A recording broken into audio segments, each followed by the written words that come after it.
débat. D'accord. Une grande discussion ay panel yu mag par exemple.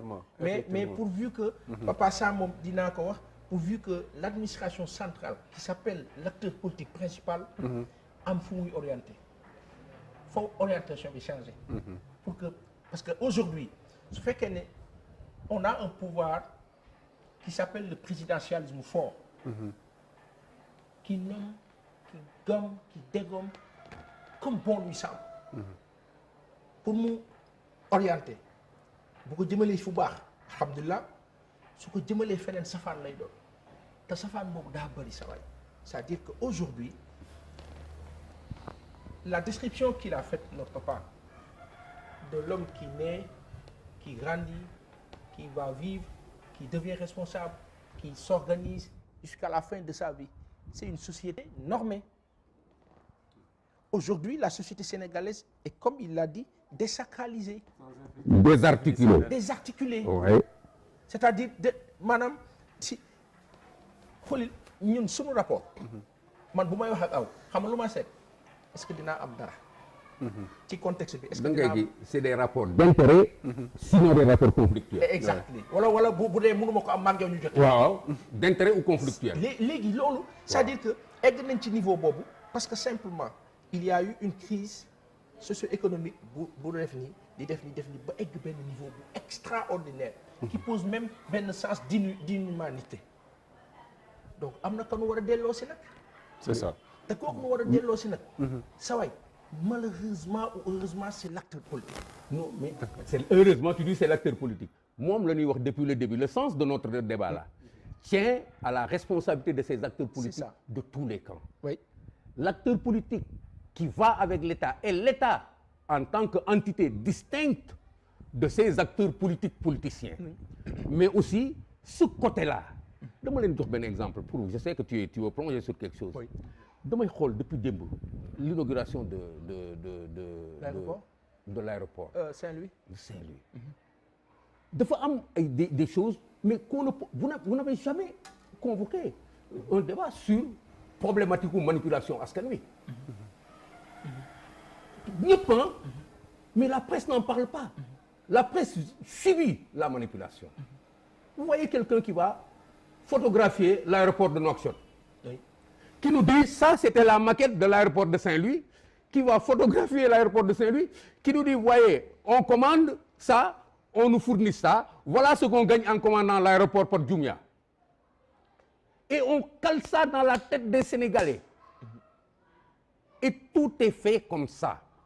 Dans cette histoire de Mancabou, aussi, ou ailleurs, pendant que les populations sont sceptiques, cherchent la vérité, ou par elles-mêmes doutent, il y a d'autres qui leur disent, vous allez douter de force parce qu'en réalité, c'est des assassins qui nous sont... Donc, c'est la responsabilité de toute cette catégorie de politiciens nouveaux.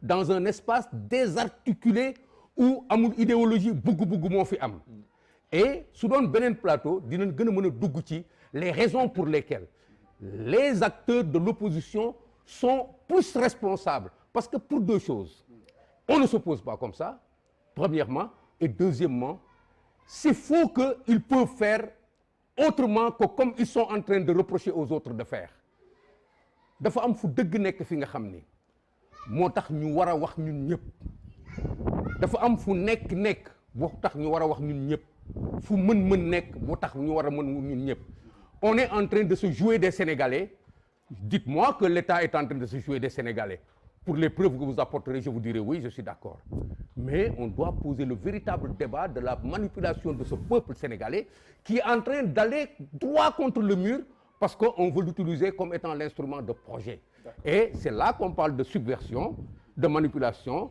de déstabilisation. Et c'est là qu'il y a intérêt à parler de ces forces spéciales avec tout ce qu'il y a derrière. C'est un problème très compliqué.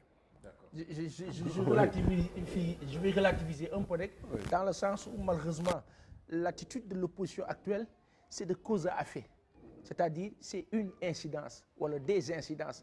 Pourquoi on en est arrivé là? D'autant que cette opposition-là, elle réagit selon ce qui est en face et ce qui est en face était l'opposition d'il y a 10 ans et avait la même façon de procéder. Non, là, pour la première fois dans ce débat-là, on ne va pas être d'accord. On ne va pas être d'accord pour la première fois dans ce débat. C'était l'opposition d'il y a 10 ans. C'est une instrumentalisation. D'il y a 10 ans. Vous savez, par exemple, quand on parle des maux de la société, aujourd'hui, c'est une instrumentalisation du peuple, de son vécu, des détails de la vie les plus ordinaires qu'on met à l'intérieur d'une stratégie de conquête du pouvoir.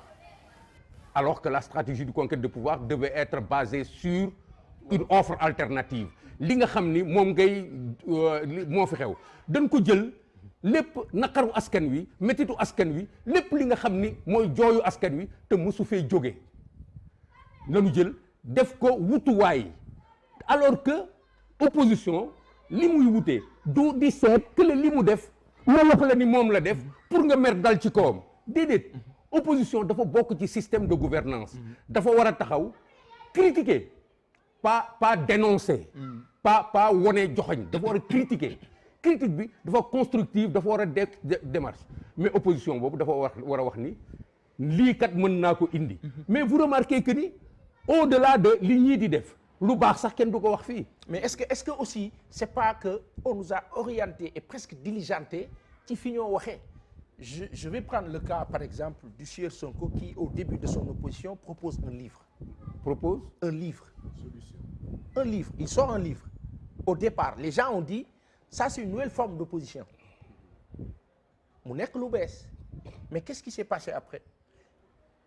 Le sieur Sonko qui était là, l'instruit, l'intello qui s'adresse à un peuple via un support, devient un autre Sonko qui, semble-t-il, parle de Mortal Kombat. Pourquoi? Parce qu'on l'a poussé vers cette porte-là. Qui l'a poussé vers cette porte? Celui qui a causé quelque chose. Qu'est-ce que cette personne a causé? Cette personne l'a accusé d'eux. En 2017 ou 2018, quand il y a eu la proposition de loi sur le viol, la criminalisation du viol, à Excaf Télécom j'ai dit loi bi baax na de waaye fexe leen ba bu leen ko takkal nit barke Baye Lay Alihi ak Khalifa Ababacar ak Alaaji Fàllu nii la ma ko waxee fexe leen ba bu leen ko takkal nit. man dama la bëgg poser benn question ça veut dire que yow fi ngay raisonner nii. waaw je suis un peu ahuri. fi ngay raisonner nii. non dafa am fu ma jëm. da nga non fi nga jógee moo ma intéressé. dafa am fu ma jëm. waaw allez-y waaw. c'est-à-dire fi ma jëm moo la lu simple la. mooy nit bi mu nekkee ci débat proposer un livre qui s'appelle Solution laataa muy proposer livre bi parce que Ousmane Sonko yàggul 2014 la di ñëw mais li jiitu 2014 di ñëw c'est 2012 2014 ba 2016 il y a eu Karim Meïssa Wade il y a eu Khalifa Ababacar Sall les Sénégalais ont commencé à dire kon Macky Sall moom nii la fi nekkee ku jóg daal bëgg a nekk adversaire mu ne kenn du fi nekk adversaire am les Sénégalais le disent dans la rue mooy frustration bii manque am fu ñu jógee 2012 2014 ñu attaqué Khalifa Ababacar Sall les gens ont commencé à am xel ñaar entre Karim Meïssa Wade pour qui on dit ay milliers de milliards la sàcc finalement du sàcc enrichissement illicite la waaw léegi yow ñëwal yow l'accusé nga wax lan nga sàcc alors que normalement l'accusateur moom la charge de la preuve incombée ñu faussé débat bi foofu loolu ay pan la ci liy jur attitude nit ñi à l'avenir ñu jógee foofu quand quelqu'un qui s'appelle Ousmane Sonko propose un livret daal di ne lii laay proposer comme solution tuddee que la solution nii ak nii ak nii ak nii accords yi ñu signé fii baaxul parce que lii ak lii ak lii ak lii l'État n'a pas répondu sur ça. L'État est allé dans le sens, je ne dirais pas l'État, en tout cas le régime en place est allé dans le sens de devoir presque l'affronter alors que cette personne était un simple syndicaliste qui était dans son coin qui dénonçait à qui il fallait dire ça ay kaay lan mooy problème mais on en a fait benn porte-étendard en le combattant dàq ko population yi jël ko def ko député ngeen def face ak moom mu dem élection jël 3e après il est là c'est un leader ngeen nekk ci engrenage loolu mu jur population bi di gën di perdre espoir ak confiance ci nguur bi di gën di perdre c'est-à-dire rapport bi di gën di dénoué wu di gën di yàqu nit ñi nag def nii daal di braqué wu nag ànd ak moom une bonne partie de la jeunesse d'où fi may waxee ne c'est l'acteur politique qui doit faire de sorte que ñu am confiance ci moom mais pour ñu am confiance ci moom foog mu am taxawaay bi moo am mooy bu wuuteeg bi mu am jamono bi nga xam ni que on dit diw def na dara waaw Adji Sarr daf ko ji nangam quand Adji Sarr accuse quelqu'un qui s'appelle Ousmane Sonko man nguur du ma ci laale du ma ci wax ça ne m'intéresse pas mais bu mu ci àddoo population bi dute non boo ci àddoo rek nit ñi ne ah gis nga ñoom la même bu nekkee dëgg population yi mënatul a gëm et ça détériore tout après mu jur nag tey fi ñu agsi nii. D'accord, c'est juste là dama ko question rek laa ko doon poser. Alors vous avez joué une belle carte. Oui, vous avez joué une très belle carte parce que c'est un plaidoyer sombre que vous faites, une manière renversée de présenter les faits, et on dirait que cette histoire de viol a été fomentée. Ça veut dire que vous êtes complètement tombé dans la thèse du ma dugaat yeneen kaay nga wax dans la thèse du complot. Ça veut dire que vous êtes extrêmement manipulé. Vous êtes victime d'une très forte manipulation parce que vous êtes incapable d'argumenter à partir de vous-même. Vous vous faites lier par un dispositif qui semble vous obliger tout le temps. Je constate. Non, vous ne constatez pas. Aujourd'hui, vous ne constatez pas. Non, attendez. Quand on me parle de criminalisation du viol, non, je dis c'est excellent. Non, je dis c'est excellent. Mais non. Oui, mais j'ai bien compris. Mais il est parti en disant. Su fekkee ni nguur gi daf ci dugal loxoom. Waaw. Ainsi de suite. Vous savez, il y a des choses qui sont là. Benn seconde rek. Quand on parle de criminalisation de viol, j'ai dit ci temps boobu. Ah Badou. Ah là je vous félicite. Là je vous félicite pour cette anticipation là. Parce que contexte ba. dafa am. Je vous félicite pour cette anticipation. Parce que dama dund expérience su Khalifa Ababacar Sall. dund bu kenn mais Khalifa Ababacar Sall. Et après je me suis dit. léegi bu ñu ñëwee Papa Balma rek bu ñu ñëwee. ñu ñëw 2022. 2021 2022 mu am ñu jóg ñu leen di wax ànd sàmm jikko Mamadou Lamine Diallo tekki proposé ñu ne il faut criminaliser l'homosexualité. ma ne ka criminaliser viol ci réalité Sénégal war naa mën a criminaliser homosexualité mu lànk ka ma gën a am jut ma ne kon kii fu mu jëm baaxul lii rek la et c'est ça qui fonde qui fait que du question ne dama gëm thèse complot by force complot la parce que tout le temps dama naan waa léegi bu fekkee li ñuy wax nag am na supposons au-delà de tout waa bu fekkee nag li ñu wax am na kon fu ñu jëm kon di suba ñun dinañ rus ñun ñi wax ne du dëgg kon di suba nangam mais kan moo war a def ba ñu war a mën a gëm ou pas ki amee mbir mi. Oui, là on est d'accord là-dessus. Mais comme je vous le dis, waaw parce que après ñu tëj. Mais fu ma lay répondre mooy en fait tu n'es plus en train de discuter avec moi. On n'est plus dans le débat. On est dans l'exposé de quelqu'un qui défend une thèse. Ta thèse, toi, c'est la validation de tout ce qui procède de cette démarche d'accusation du pouvoir. Non, pas d'accusation. De constat. Qui déresponsabilise les autres acteurs. Moi, je dis que ce peuple-là, il faut qu'on le sauve en refusant qu'ils soient des victimes de gens comme toi, qui est capable d'argumenter dans cette direction-là en ayant l'air de dire des vérités parce que tu ne nuances plus comme tu faisais au départ. Mais tu avances des postulats, tu dis des vérités et tu les argumentes de manière magnifique. Mais tout ce que tu dis est faux, mon cher. Il y a eu des faits qui sont portés par des individus de leur chef et de leur responsabilité, qu'ils ont produits dans l'espace public et l'État n'a pas de responsabilité là-dedans. Quand quelqu'un va se mettre dans un lupanar, c'est son problème. Et quand ça l'amène au tribunal, c'est son problème. Quand quelqu'un, comme je vous le disais au départ, j'ai dénoncé la manipulation. Mais votre bonhomme Sonko, j'ai vécu. C'est pas mon bonhomme. Ah si, je suis un des Sénégalais qui peuvent parler de lui. Je suis Maïmouna Ndoye Dieye. Laaj leen que man ak moom kan moo jiitu ci Sonko. J'ai abandonné Sonko. La mairesse de Patte d'Oie. Oui, on se connaît très bien. Mais dama xool en responsable lucide ni kii fi mu jëm jàmm nekku fa ma bako et Sonko du ma tontu yow mën nga toog fii di wax leneen pourquoi parce que tu es objet de cette manipulation yaa ngi dem ci livre yaa ngi wax leneen mais invitez-le à me répondre wax mu ñëw ci débat ni que commissaire Keita li muy wax ba léegi yow xanaa doo ci tontu Sonko a commencé très tôt à préparer les armes de cette déstabilisation du Sénégal sans tenir compte de Khalifa Ababacar Sall en voulant un parti extrêmement régionaliste. Oui. Ah oui, mon cher. Moi, lui, Guy Marius Sagna, moi, lui, Cheikh Tidiane Dièye, nous sommes de ce monde-là avec d'autres gens, mais ma xool xam ni kii fi mu jëm jàmm amu fa Sénégal bu ñuy diviser moo fa nekk. D'accord. Ma reer ak moom dem ñibbi sama kër. Donc, quand vous défendez des thèses comme ça, vous êtes obligé de manipulation. Non, je ne défends pas de thèse. Moi, si. Moi, je suis très content d'avoir ce débat-là avec toi, mais vous êtes manipulé. Vous êtes manipulé. Non, au-delà de tout. Voilà. J'ai constaté, aujourd'hui, malheureusement, même si c'est une manipulation, l'yombal manipulation, mais c'est l'attitude du pouvoir en place.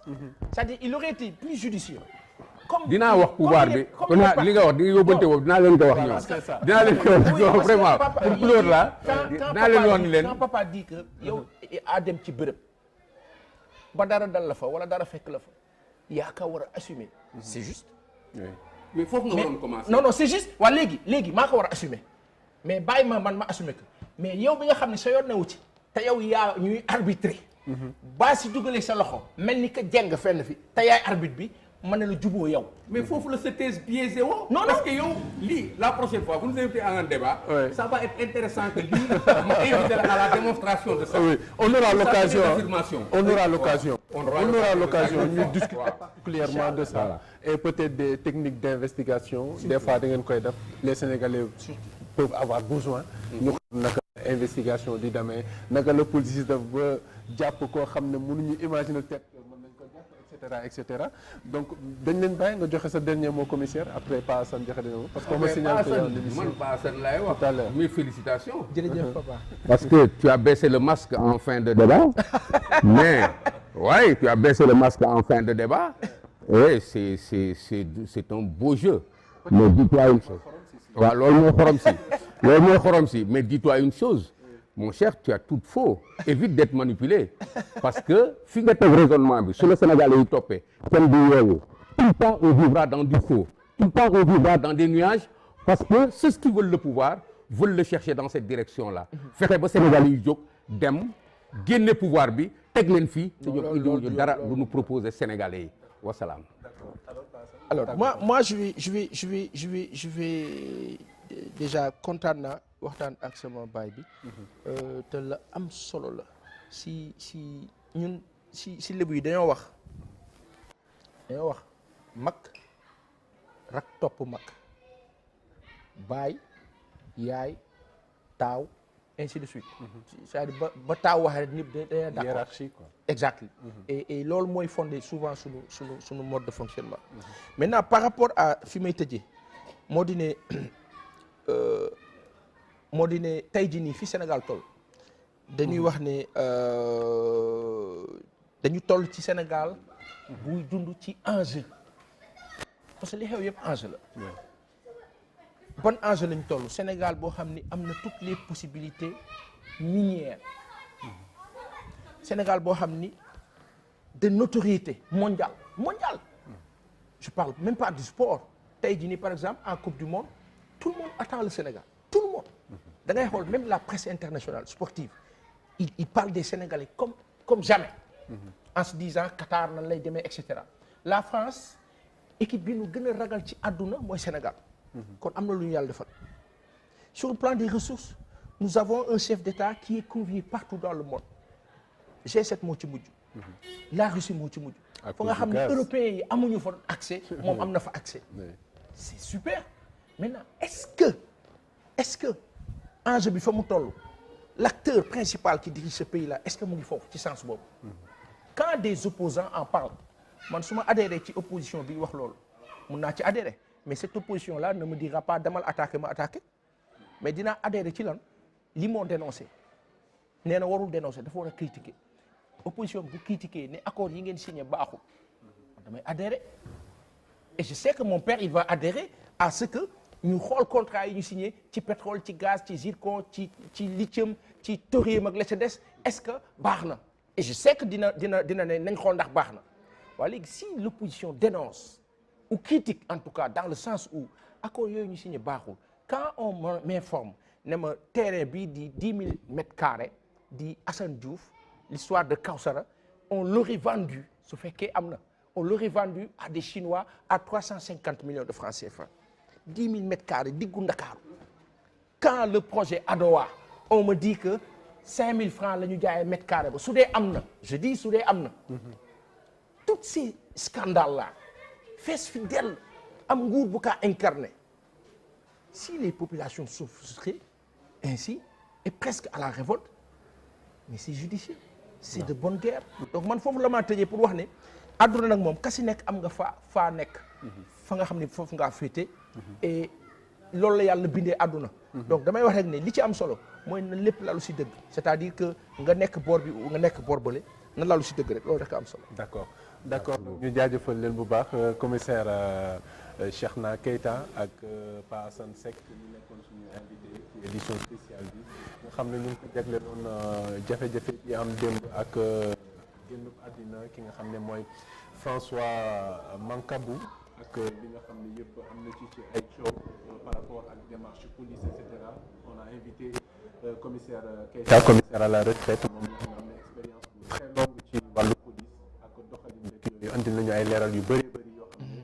peut-être gën na leen orienté ci bonne foi bi nga xam ne saa suñu police dans la rue li nga xam ne mooy bët biñ koy xoolee ak quelquefois nee na manipulation bi ciy am et tout ça mais il précise quand même que il est toujours bien que police grande miette bi mu doon ñu génn ci li communiqué du yàq dara ci fonctionnement am plutôt da koy gën a permettre mu gën a redorer son blason bi nga xam ne ci biti dafa xaw a tilim te bu tilimee rek dafay indi jafe-jafe par rapport ak rapport de confiance bi nga xam ne war na am diggante police ak ñi nga xam ne askanu Sénégal ñu jaajëfal ko bu baax ci leeral yooyu mu indi yëpp Pa Assane Seck aussi par rapport ak intervention yu am solo yi nga xam ne itam dina indi ay leeral ci wàllu doxalin ci askan wi rawatina ñu kon jaajëfal leen baax jaajëfal leen ñi nga xam ne yéen doon suivre ci Sénégal ñu am mbégte saa su ne di xam ne yéen a ngi ñuy bàyyi xel ñu xam ne ñu ngi leen di proposer yoo xam ne peut-être mën na am njariñ bu mu leen amal ci seen i dund ci seen nekk waaye ci seen quotidien ñu am mbégte également di ci toog saa su ne di leen servir di leen jaajëfal bu baax di jaajëfal bu baax tuuti ak bijou bi nga xam ne ñoo nekk ci régie ba di doon jàppale ci émission bi ak ñi nga xam ne ñoo si jàpp yëpp ci coordination bi junior ak ñoom ñëpp toute l'équipe di leen jaajëfal di leen dig daje beneen yoon ci yeneen sujet yu leen soxal askan wi jërë ngeen jëf